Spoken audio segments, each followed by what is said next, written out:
Warning. Please note that this podcast contains strong language and touches on many topics that may not be considered appropriate for a work environment. If you choose to listen to this podcast where you can be overheard, we are not responsible for the consequences of your decision. You've been warned.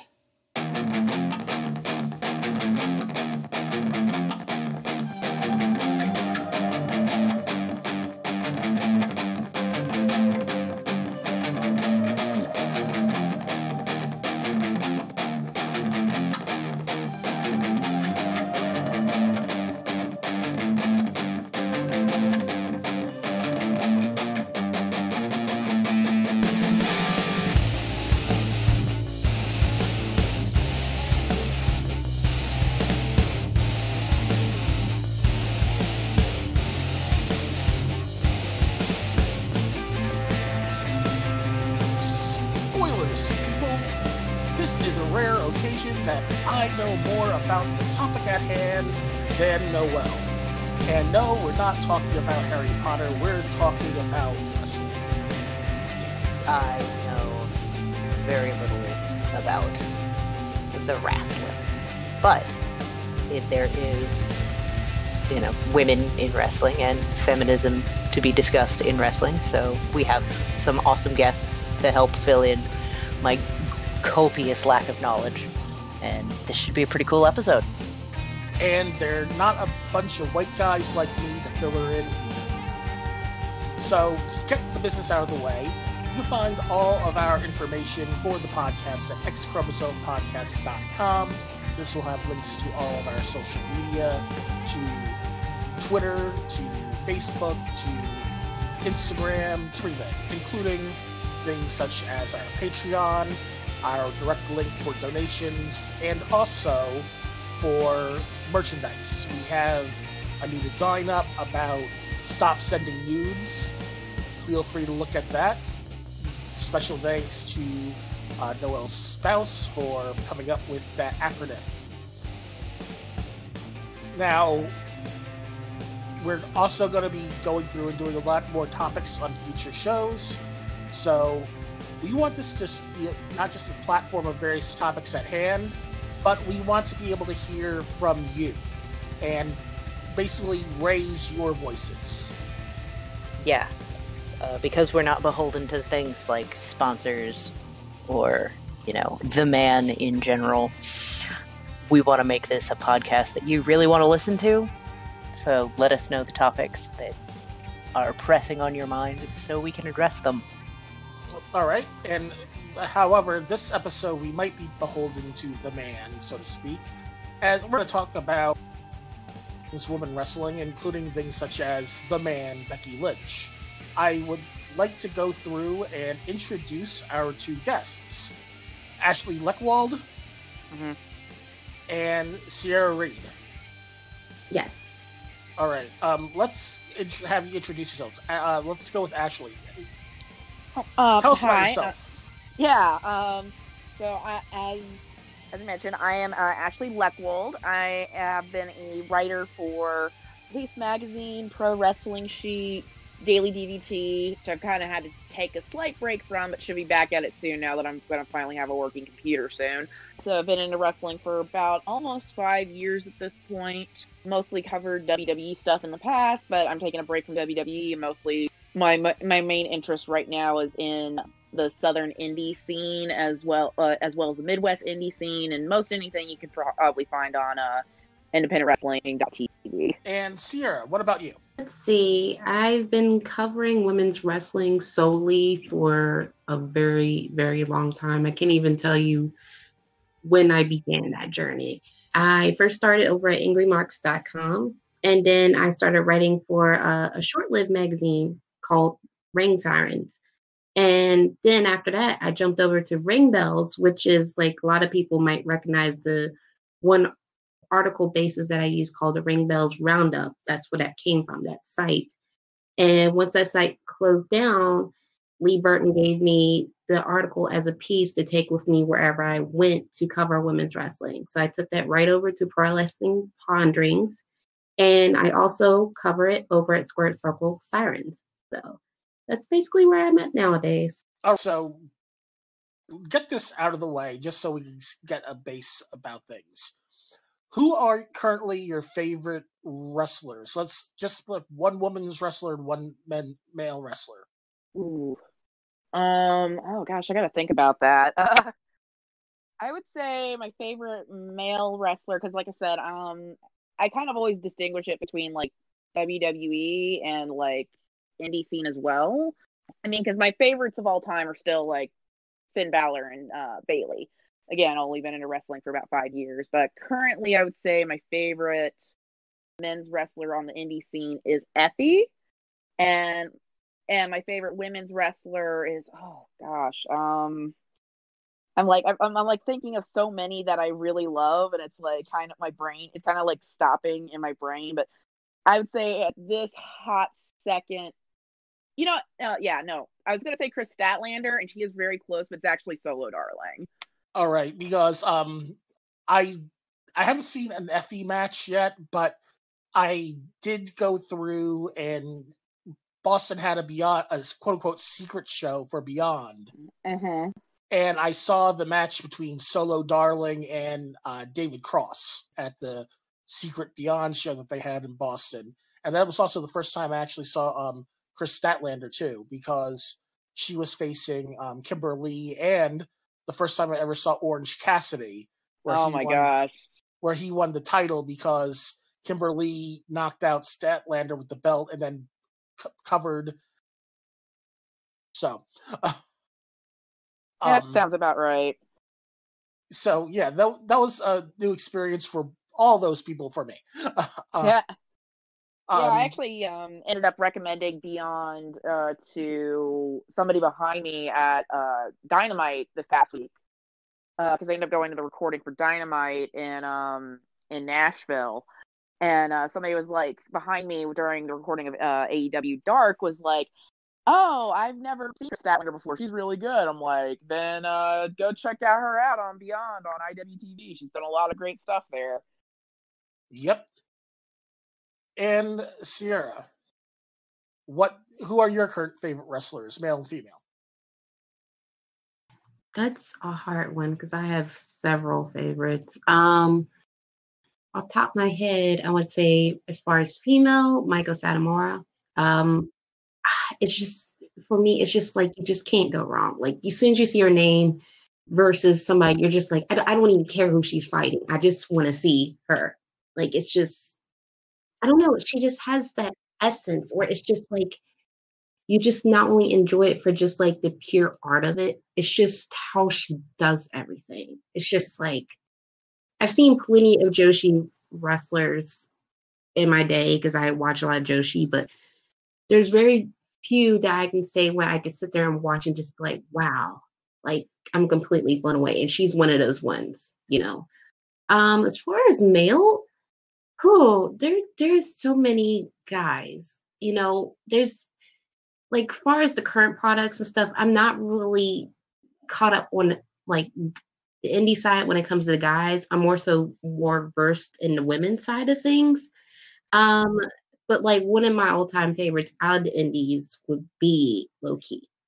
And I don't know, it just maybe the first time I seen him, just like, the first time a lot of people seen like Bryan Danielson, it just something stuck with you. And I've always enjoyed his ring work. I mean, never mind, supposed antics he does outside the ring, but, I can't really say I've seen maybe one match of his that I did not like. So he's one of those ones up there. So he kind of influences what I like when it comes to male wrestlers.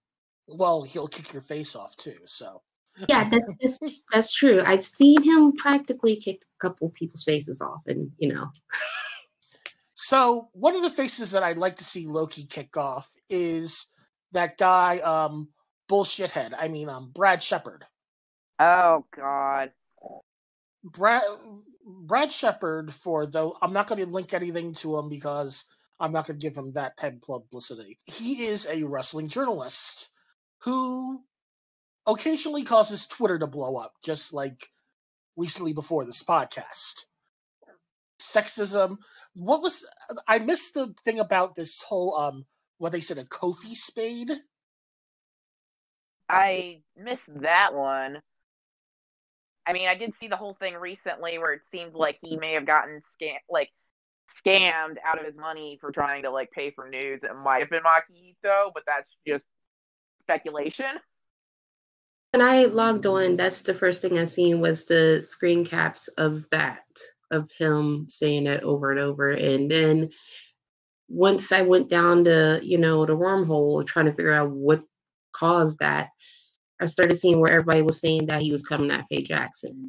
Yeah, that was a lot of it was her giving Joey Ryan a lap dance at Primetime Wrestling in DC during their match, which just makes sense, but like used it as a chance to be super sexist.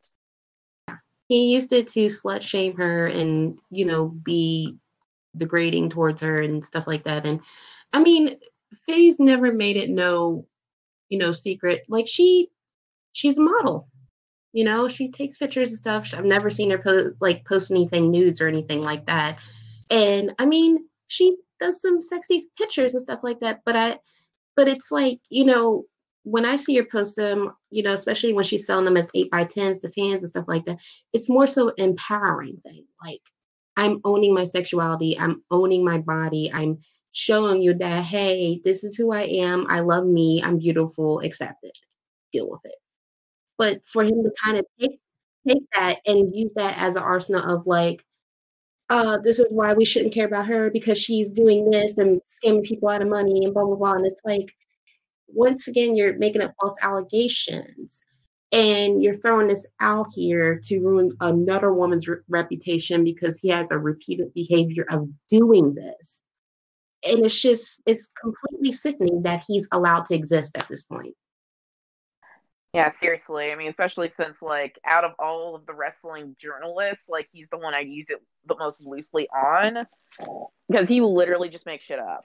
But also, like, what Faye does with the selling the 8x10s and all that is not any different than what a lot of, like, women wrestlers do. I can't think of any specific. Oh, Lufisto, I remember her selling some, like, ones recently that they're sexy, not like racy or nudes or anything like that, but very much like in the realm of sexy and selling those. But like again, if that's what is, if you're like, it's in that case of like, if you're happy with your body and like, that's what's going to sell, might as well, and that's no reason to shame Faye or any other or like women wrestler who does it. Also seems like anytime, because he's had me blocked for like a couple years, and the funny thing is, like, I didn't realize he had me blocked until like a couple weeks ago when somebody's like, oh, we'll see what he said, and I'm just like, I don't feel like it because it's just same garbage as usual. And then I was like, oh, he blocked me, but then I realized why he blocked me, and it was because when he first started doing the whole scoops thing, he was going around posting fake stories about certain wrestlers, and I called him out on it. And, I said to a couple people, like, please don't let this type of person come in, because then he started blocking a lot of women on Twitter that, had strong voices and was just like, no, you can't speak about women like this. You can't say these horrible things. So he's like literally almost every female I follow on Twitter that covers wrestling, he has them blocked. Oh, he sounds like a... Oh, yeah, he's a real piece of garbage. You guys are saying Faye Jackson, right? All right, because I'm putting notes up in our chat. So while we're going through this, Noelle can see about people that we're mentioning. So I can kind of follow along instead of just eat popcorn and listen to you people be righteously angry. I mean, I appreciate other people being righteously angry because, I need a break sometimes. But as someone who's done her share of pin-up shoots as a cosplayer and a model, there is nothing wrong with being pleased with somebody, with your body. And Faye is adorable, and whoever is speaking ill of this amazing woman, I'm watching some of the videos right now, needs to just shut their fucking cake holes, because this is the kind of representation that matters. And if she's playing to a trope, which in the one clip on here is clearly what's going on, is she's playing with and subverting tropes because she's clearly owning what's going on instead of being sexualized. She's pushing that moment. That's amazing, and she should be celebrated. She should absolutely be celebrated for that. And gross white supremacist dudes need to shut their cake holes. He'll block me next, and I don't care. I'll make sure to call him out extra so he can block the podcast. Yay! Because he'll just yell about how people were mean to him, and that'll just get us more followers. I have another Twitter account that, due to friends' suggestion, I started in our wrestling chat room making wrestling poetry. So I created a wrestling poetry account, and I actually wrote an ode to Brad Shepard because of all the bullshit that he went through and had been saying and things of that nature. But it's one of those things where it's now of honor to be blocked by Brad, because just like him, we also have voices like Jim Cornette, who is also not a fan. Is there another trash fire? I will let our guests speak on Cornette. I don't even know if trash fire is like an accurate description of Jim Cornette at this point. Like, maybe he's like a tire fire, or like he's a supernova of garbage. I don't want to talk over anybody else here, but it's just yeah, he's just consistently racist, sexist, telling people to kill themselves, Oh, one of those. To the point that one of the wrestling promotions has taken down an episode because of a remark that he made on commentary. Yeah. He didn't use any slurs, but there was a very not well, and by the way, not well thought out, then he shouldn't have said it at all. I'm going to repeat the comment because I am the white guy, and I'm going to quote the white guy. Go for it. Jim Cornette's comment that offended fans was, "Trevor Murdoch is the only person who can strap a bucket of fried chicken to his back and ride a motor scooter across Ethiopia. Trevor Murdoch can take care of himself." Hashtag there's so much to unpack, we might as well just burn the whole suitcase. Also, I should note both guys in that match were white as well. And on top of that, I believe there was allegations made against Trevor Murdoch that he was racist also a couple of years back. So let's just package this all up beautifully. I mean, I feel like it's fair to assume that most a good chunk of wrestlers have probably been racist in their past. Which is sad to say, but unfortunately true. And the crazy thing is I used to look at, those things they call shoot interviews and stuff a couple of years ago, when I really got into covering wrestling. And there was a shoot with this wrestler named Brickhouse Brown, right? And he literally listed almost the entire NWA as racist. Wrestlers, promoters, everyone. And I remember sitting there and being like, wow, this is a little bit outlandish. I'm a Black woman thinking this about this Black man, because I'm sitting there please tell me you're bullshit. It can't be everybody's racist. But every person he named, he had a story, he had a reason. And then when you see these same figures that he pointed out as racist years later, you've had your Hulk Hogan say certain things like that. Or you hear things that Ric Flair has mentioned in the past, or you hear things about Dusty Rhodes might have mentioned in the past, or, all these other wrestlers that have said racist things or done racial type of things. And it kind of makes you be like, now it kind of makes sense. I believe that at some point in everybody's life, somebody has either thought racist or said something racist. Like we've all said some terrible things. But I feel like when I hear Cornette say things like that, I feel like this is not a first time you said something like this.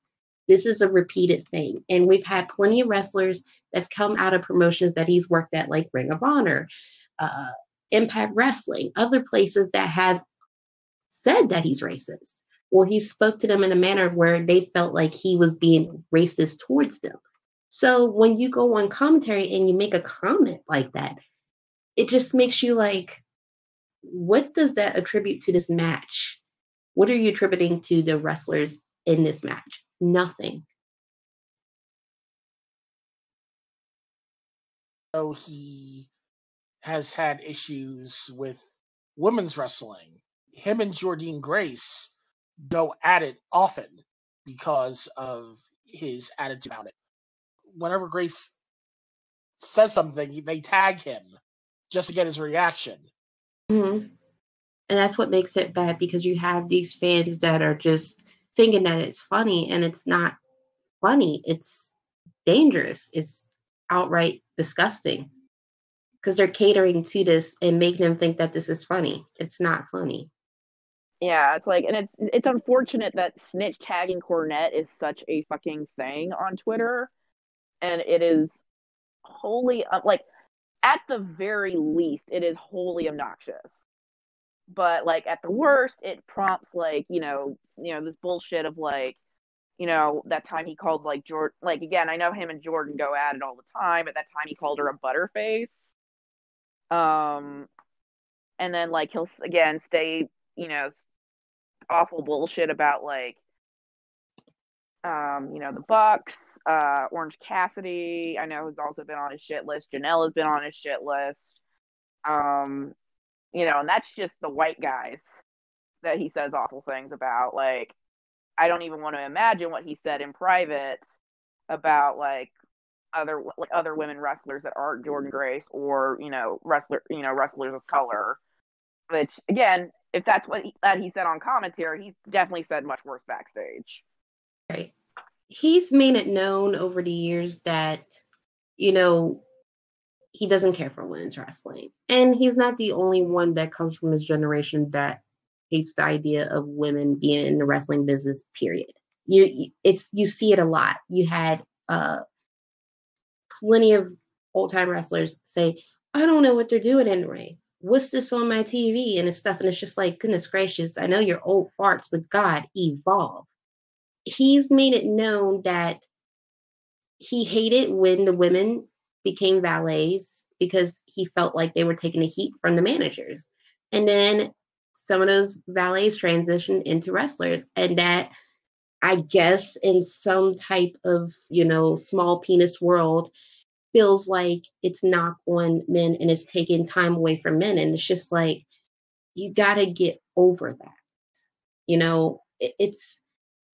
It's one of those things where it's like, people like that should not be in this business anymore.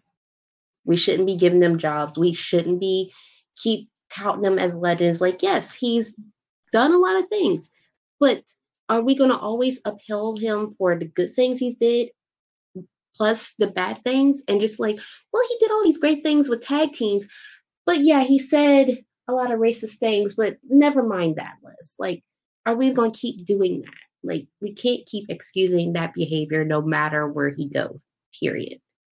One, it's 2019. People still use butterface as an insult. And two, all broken stairs need to go the fuck away. We need to throw them out. It's 2019. Let's be done with their stupid asses. How prevalent is this attitude in wrestling reporting? Is it just like a handful of old guard, or is it the dominant paradigm? It's one of those things that there's still a lot of the old guard, like especially Dave Meltzer is still the number one like source that people go to with regards to wrestling reporting. And he is also kind of a douchebag.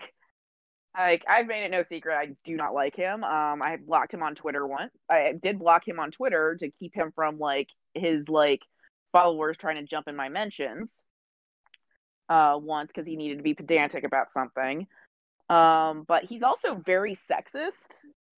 Like, has said a lot of, like, terrible and sexist things about women's wrestling, especially women's wrestling in the United States. And people kind of just let him keep getting away with it especially because he likes 90s Joshi wrestling. And it's like, yeah, everyone likes 90s Joshi wrestling. That, like, doesn't excuse him for him being sexist about women's wrestling now. Like, what was that comment he said about the Mae Young Classic? About, like, when they were recording, he said something like, the thing about women's wrestling in the United States is that you have to say it's good even when it's not. Yes, that's what he said. Mind you, he hadn't seen any of the matches yet. Like, they were just recording. They hadn't aired. Ugh.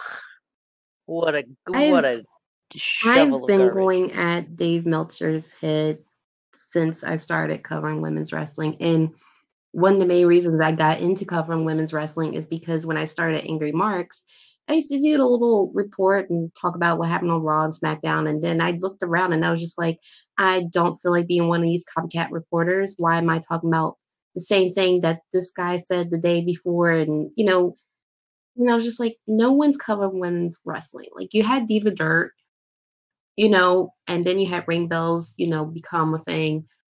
But there really wasn't much coverage of women's wrestling. And I was doing podcasts and everybody's like, well, Dave Meltzer said this, Dave Meltzer said that. And I'm sitting there like, I'm getting so tired of hearing this name because I have not heard one thing you guys said that is relevant when it comes to Dave Meltzer and women's wrestling.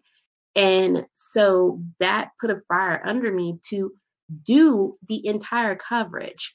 And it started to get annoying to me when people would be like, oh my God, you write so much about women's wrestling. It's kind of like your own wrestling observer. And it's like, okay, that's great. But at the same time, that's kind of an insult because I take pride and dedication into covering what people would call a niche of a sport. Whereas he can put two sentences in about Manami Toyota in 1992, and everybody just be like, oh my God, he's so great. He's so intelligent. And it's like, if you're still comparing women's wrestling in 2019 to women's wrestling in 1992, especially Joshi in 1992, Joshi wrestling and women's wrestling here in the United States and other places is completely different styles. Yes, it's the same concepts, but it's completely different styles. So it's a very unfair comparison to make, period. And then to see that to this day, he still gets heralded as this great reporter because he gave Manami Toyota 5-star matches and all that stuff. And everybody just excuses his lack of attention to women's wrestling today. And then he makes these offhand comments because you can clearly tell he doesn't really watch it. He doesn't really care for it. He's basically forcing himself to watch it because he knows he's going to get asked questions on it. And they're just letting this guy just walk around and exist. And it's just like, you can tell he's not really up to date on any of this stuff, but because he's old guard, we let him exist. Because there's people that don't know what it is, can you tell people what Joshi wrestling is? Joshi is basically women's wrestling in Japan. That's what they refer to it as Joshi Purosu. Wrestling over in Japan is Purosu, and then for women is Joshi. So that's what it is. When you hear us say Joshis, we mean women's wrestlers over in Japan. Because this isn't a wrestling podcast in general, even though this episode is a wrestling podcast. So there may be terms that are dropped that people do not know. We need to make sure that we provide links to shit so that people who are like me and are like, what is happening? I came here for the feminism. What is this wrestling? Can follow along. I made some educated guesses based on context, but we should be. Thank you for asking the question and getting it clarified for the listeners in general. Yeah, and it should also, like, each, like, kind of region of like not necessarily women's wrestling, though I would say like women's wrestling in Japan is kind of more an economy in itself than it is like in the United States, unfortunately.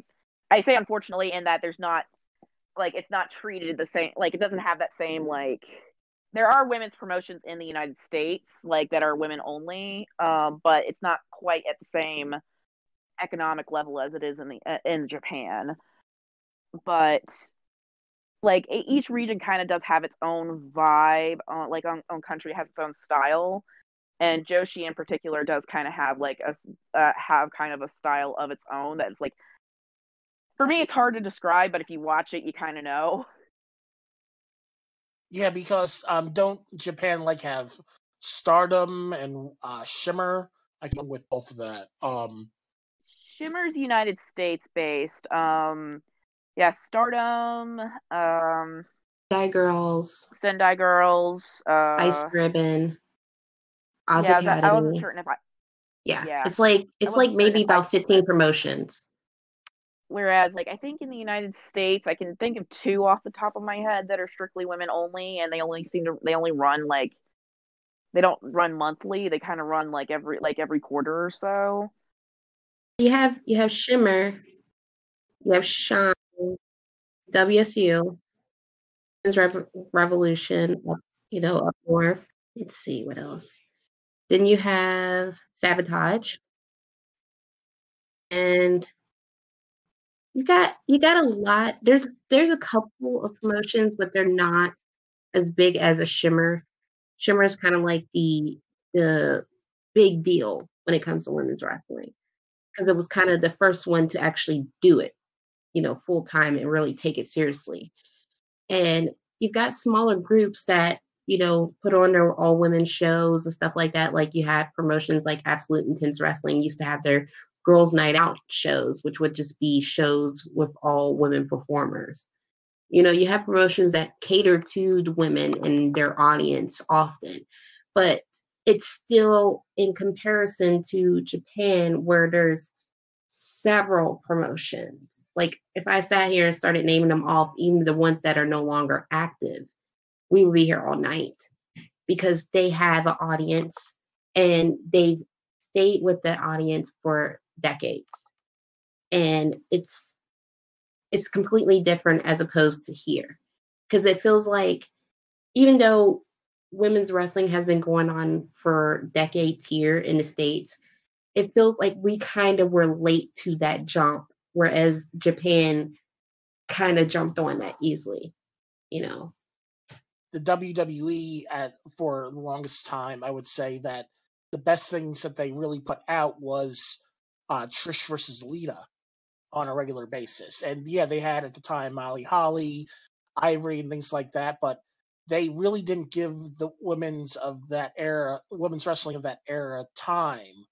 I remember a quote from Lita talking about women's wrestling at the time because they were really pushing the divas, the divas, the divas. And she kept her and Trish separate from the divas in regards to they might be divas, but we're wrestlers.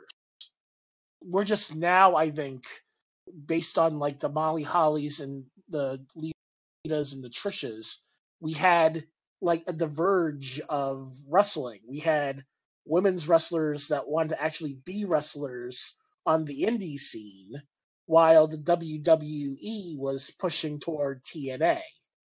Right, and I find it interesting, like kind of in that middle period of like the Divas division, like after like the Attitude Era, but before kind of the women's evolution, revolution, what have you. There was just a lot. They were hiring a lot of models who didn't really have wrestling experience. Like we're teaching them like the bare minimum of what to do, and a lot of the slack of teaching them had to be picked up by Beth Phoenix and Natalia. They were basically having to teach like the women's division on the fly, like how to actually wrestle for like about nearly a decade. Yeah, I would say the knockouts division, like I'm not as well versed in like TNA Impact as I am with like any like some other promotions, but um, they weren't always great with their women's division, but like they did at least give them some focus. And especially now, like their women's division has really taken off under Gail Kim, which now they go by Impact Wrestling and not TNA. But yeah, they did. If I remember correctly, they did 2 like women's like pay-per-views before like WWE, all women's pay-per-views way before WWE did. Well, for a while, the only reason that you would watch TNA or Impact was for the Knockouts division. Because the Knockouts division was doing something that the company was not doing. WWE was hiring a lot of models, and the main reason why they were hiring a lot of models is because they had the success of Trish Stratus. And you had Trish Stratus go from being a fitness model to basically an all-around legend, the greatest of all time, women's wrestler in that company in a very short amount of time. Like if you sit there back and look at her career, you just be like, wow, she became that great so fast. So they wanted to capitalize on that, and they figured hiring a bunch of models, they will have that same success. But we've seen a lot of times that a lot of those models will get released, or they wind up just leaving the business altogether. And the sad part is a lot of them got injured in the ring because 1, they didn't have the technique down. 2, they weren't being taught the technique. 3, they were just thrown into the business. Like they signed a contract, was guaranteed all this money and fame exposure. They didn't know what to wrestling was, so they were kind of like, just, newborn babies. And then when you watched Impact brought in women straight off the indie scene. Everyone from Velvet Sky, Angelina Love, Awesome Kong, even Gail Kim, before she got signed with WWE, she was an indie wrestler and was successful. You had a lot of these women that, if you was into indie wrestling at the time, you would see them all the time. And then you turn on Impact and you're like, wait, they signed her? So when they signed all these women, you had the great chemistry there. Everybody was ready to fight because we weren't getting that on the other channel. So that's what not only made it great, but TNA really put a focus and emphasis on us, that saying that, hey, not only is this different, but this is what it should be. What do you feel are the positive things that have happened in women's wrestling in the past 2 years? I would say that there's been kind of a growing emphasis, especially like on women's wrestling, especially in WWE. Now, I feel like this year they've kind of like main rosters lagged on it, but NXT's actually been doing pretty well. But I feel like there has been more of an emphasis on women's wrestling between the Mae Young Classic, which is WWE's like all women's tournament that they do. Well, not every year, but they've done it twice so far. I would just say definitely granted, Sarah Del Rey was hired to train the women's division back in like, I think 2014. So like, and that's something that's kind of been gradually growing since then. But I would say definitely like there's been more of an emphasis there with WWE. Like we did have like the first women's main event at WrestleMania this past year. Granted, I think that was partially because they wanted to focus on Ronda Rousey, but it's one of those things that you kind of take it where you can get it.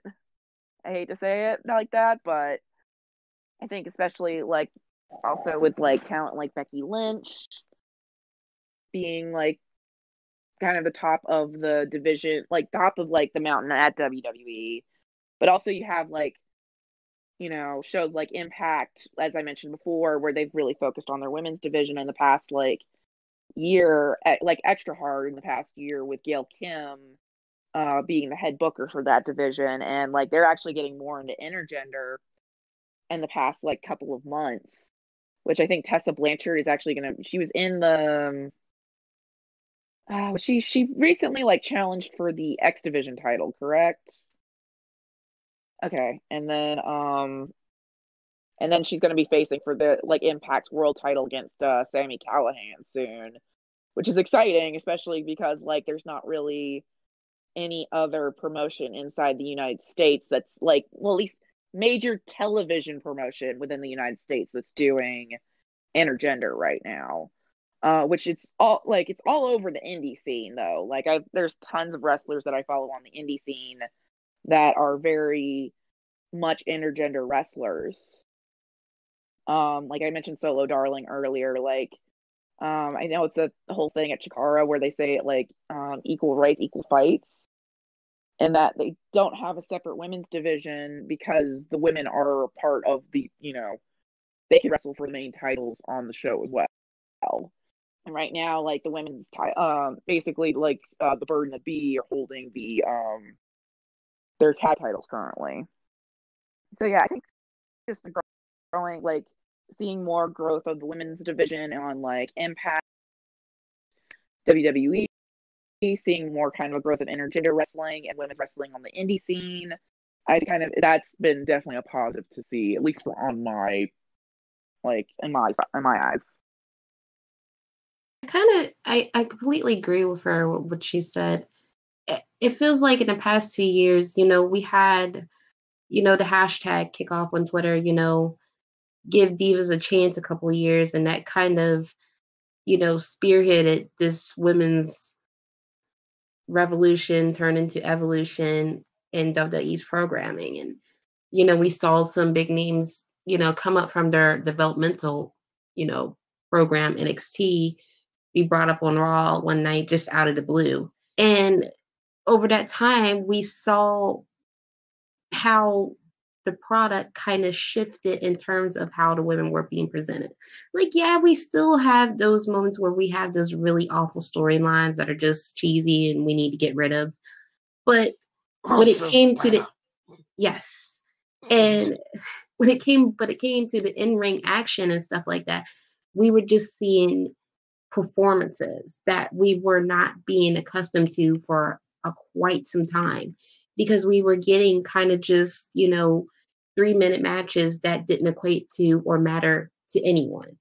And then when you go from that to having 10-15 minute matches that are for a title, and these women are just duking it out to the very end, and then you're sitting there like, oh my God, no one won. I want to see the next one. And then you get another one, and it's just like you're just overwhelmed with it because you haven't seen it in that company in so long, whereas you've seen it in Impact for a number of years, and you've seen it on indie wrestling for a number of years, and now you have Becky Lynch, who came from the indies, like Beth Phoenix and Sarah Del Rey, who is now the trainer at NXT.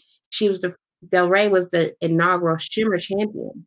And so you have a lot of these women that came from that same pattern go from just being in the backstage to now are being pushed to the forefront. And you got Becky Lynch, who is just like, you can't even say like she's the greatest women's wrestler in the world right now, because she's referring to herself as a man. She's encompassed that. She's a big deal. She's, showing up on television shows and doing stuff like that. We hadn't seen that with the women in such a long time, especially when they're referring to her as just Becky Lynch and not so-and-so this, so-and-so that. They've helped kind of push it into a different stratosphere than what I felt like it was always going to be, the divas with the bra and panty matches and stuff like that. So in the past couple of years, we've seen that we have a stronger voice with the fans. And I feel like if they keep going that way, things will get a little bit better. All right, it was mentioned about intergender wrestling. Except for the occasional spot that may happen, do you think that the WWE will ever actually do more with that type of thing, or are they too beholden to sponsors to actually consider it?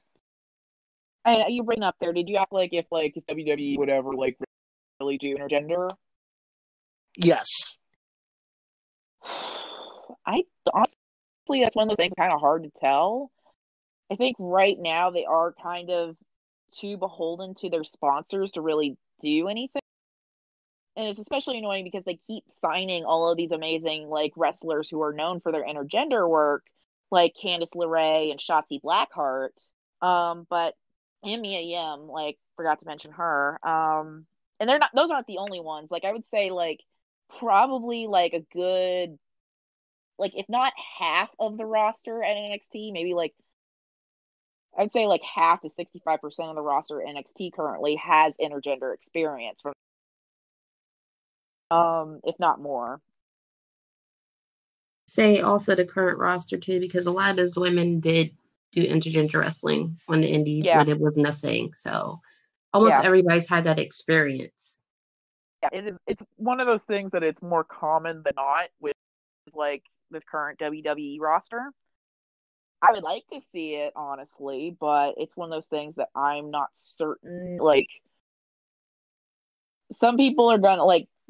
I think sponsors are gonna have to chill out just a little bit in a very quick time in order for that to really start happening. Which I think the crowd is ready for it, but I don't know. There's an audience for it, but it's just when it comes to their sponsors and the politics that go on with that, they're going to be too scared to, jab that knife, because they're going to wonder, okay, are we going to lose sponsors? Is this going to cause this type of attention? And the company, as you see, they try to get away from any negative attention as soon as possible.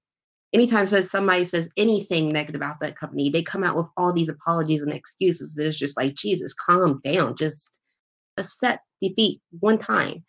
But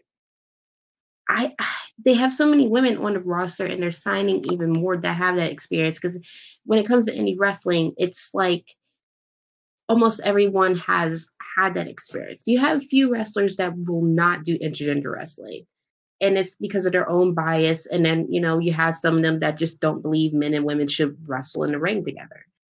But I wonder if there will ever be a time where we will see a female become another China. And I feel like at this time period, we have that potential for that to happen again.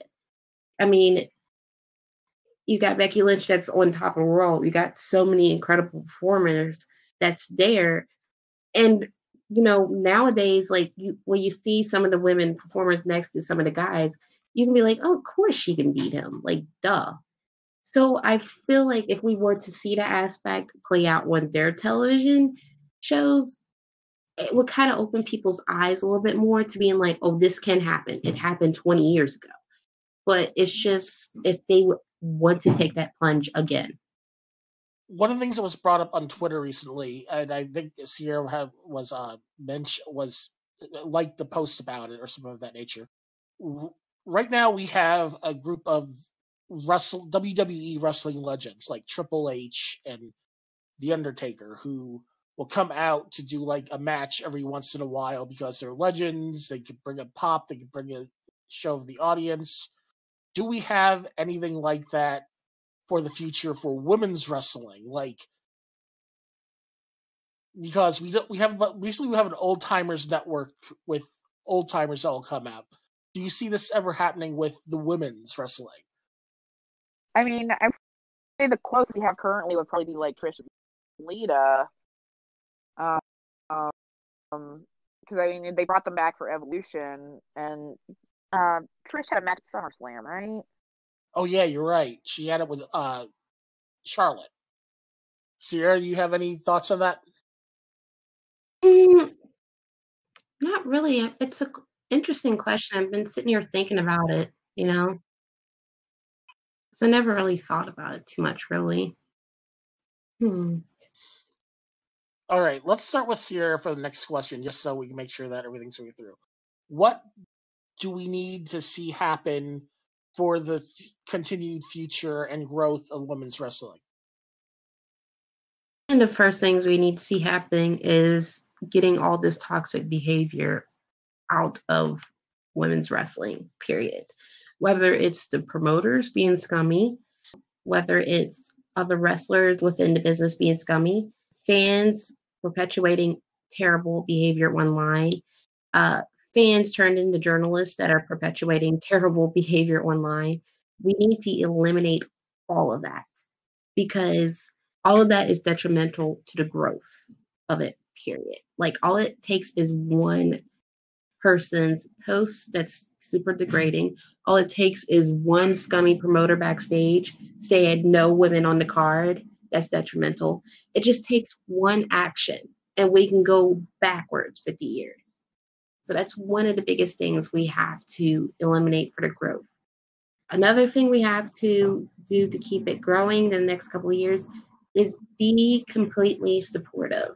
Like, even if we don't like said wrestler A and we prefer, say, wrestler B, okay, you can like whoever you like. We all have our bias against who we like, but we shouldn't go and harass people. We shouldn't go and just be completely assholes towards another wrestler. Just be so supportive, inclusive, and support the whole movement. That's what's gotten it this far, of fans pushing for this moment, fans pushing for the main event at WrestleMania to happen and stuff like that. Like, if we keep going down that trail, it's just going to get bigger and bigger. And you never know, maybe in a couple of years, women might have their own show, you know, something we've never seen.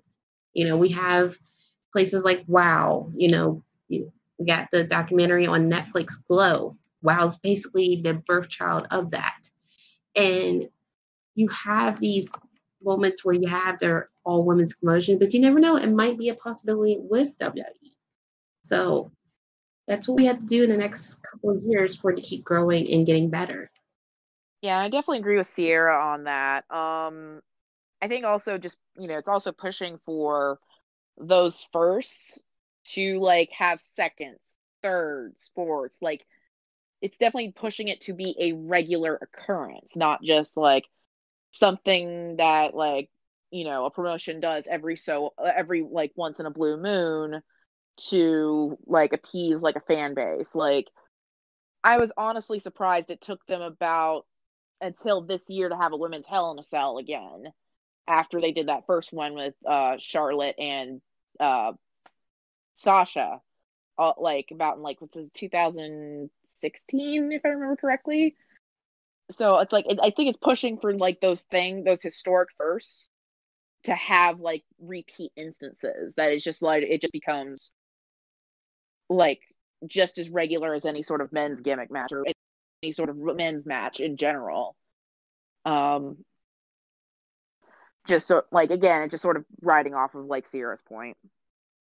We're going to see what we can do about, unfortunately, due to the technical issues, we're probably want to have we cut this a little bit short than usual, because everybody stinks in regards to, except for Ciara and Noelle.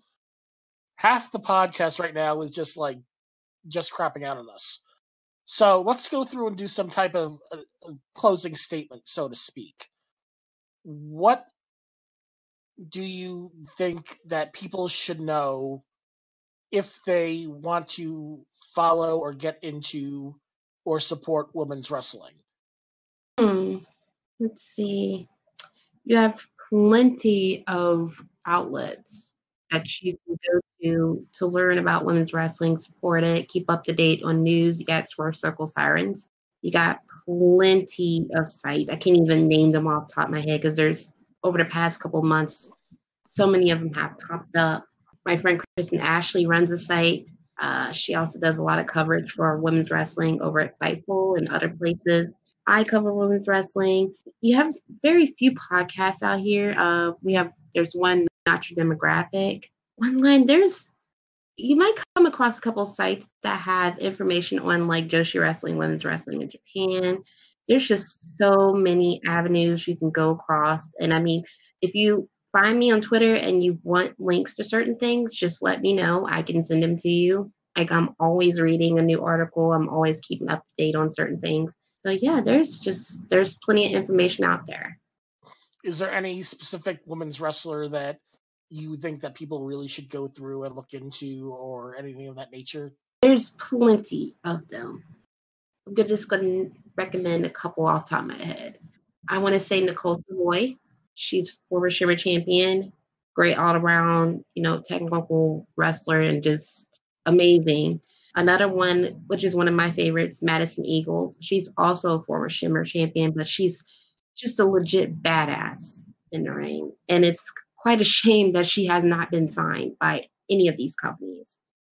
And, I basically consider her the godmother of women's wrestling in Australia, because she was one of the very few, along with, Billie Kay, who's in WWE nowadays, and, Shazza McKenzie and a couple others that first ventured over here to the States to start wrestling for Shimmer and getting, the exposure. And now, Shazza, doing spots on AEW and popping up in NXT and stuff from time to time. So it's worked out for them. I want to recommend a Joshi.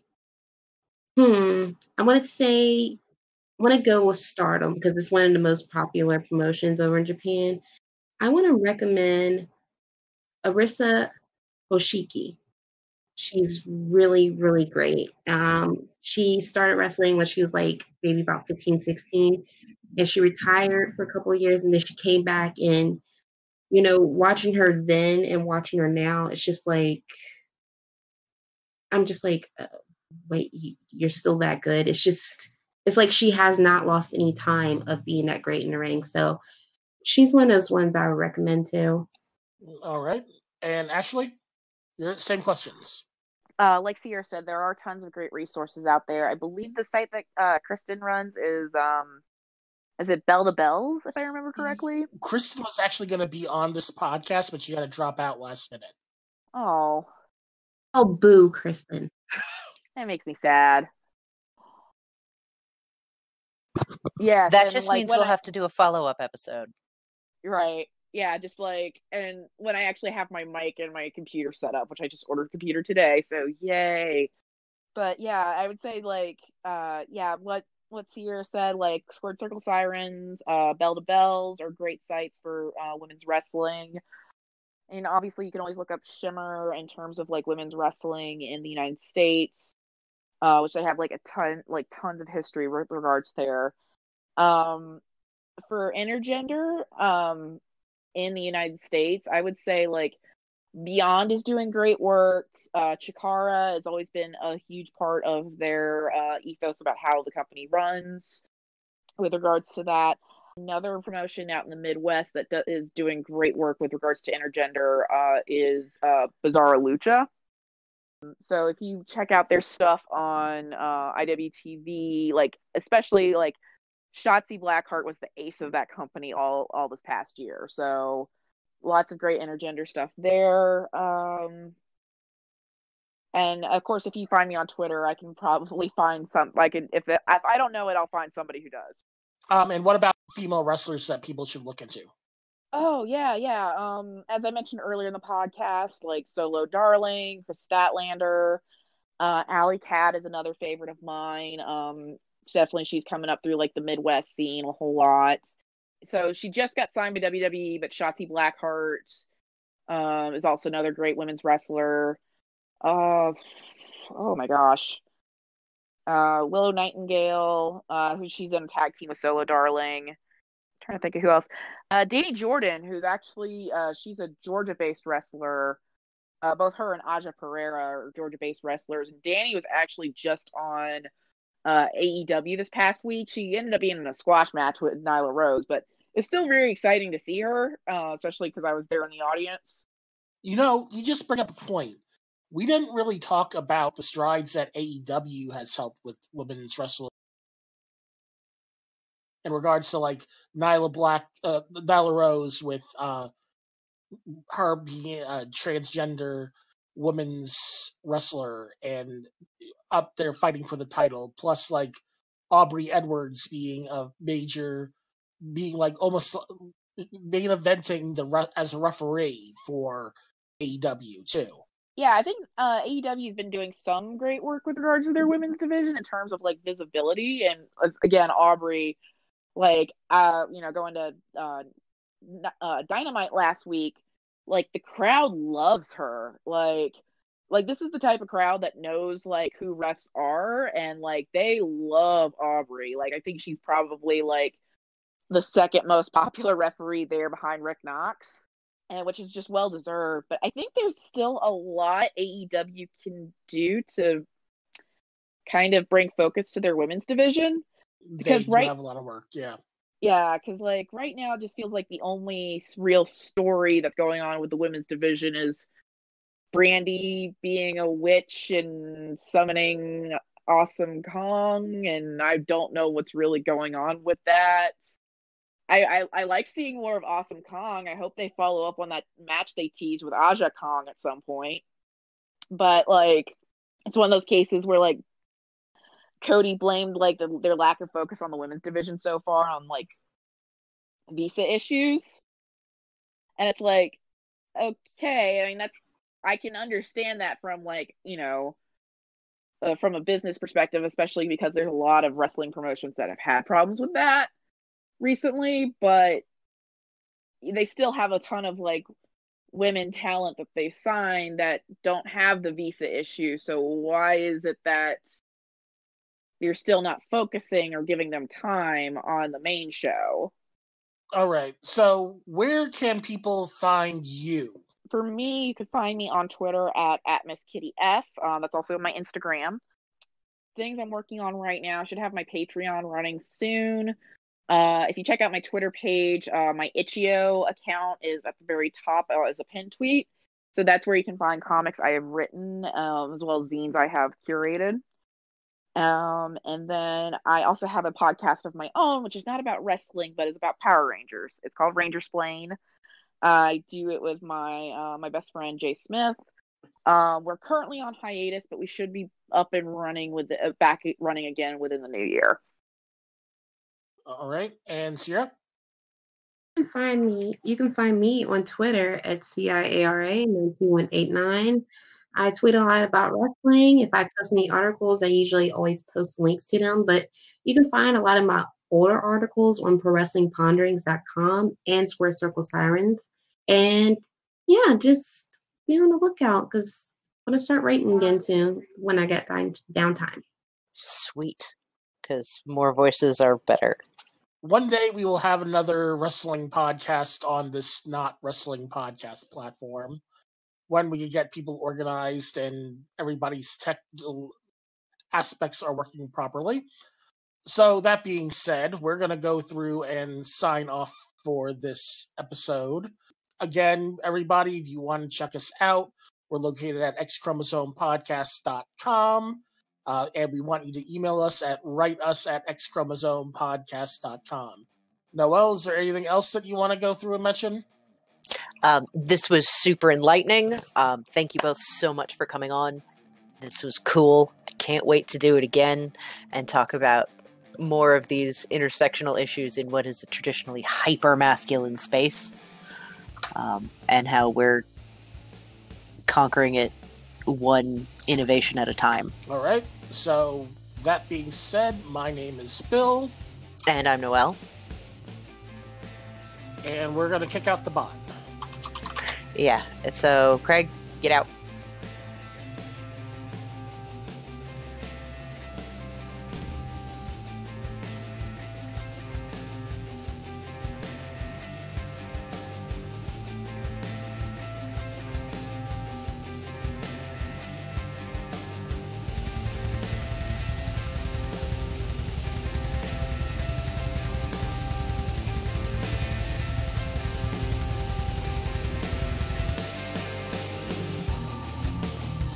We All Have an X-Chromosome is an X-Chromosomepodcast.com production. Executive producers are Noelle Dial and Bill Malvasi. Executive Director, Bill Malvasi. Associate Technical Director, Huey Algol. Associate News Director, Brian Grimes. Music by Alpha Riff. Hosted by Noelle Dial and Bill Malvasi.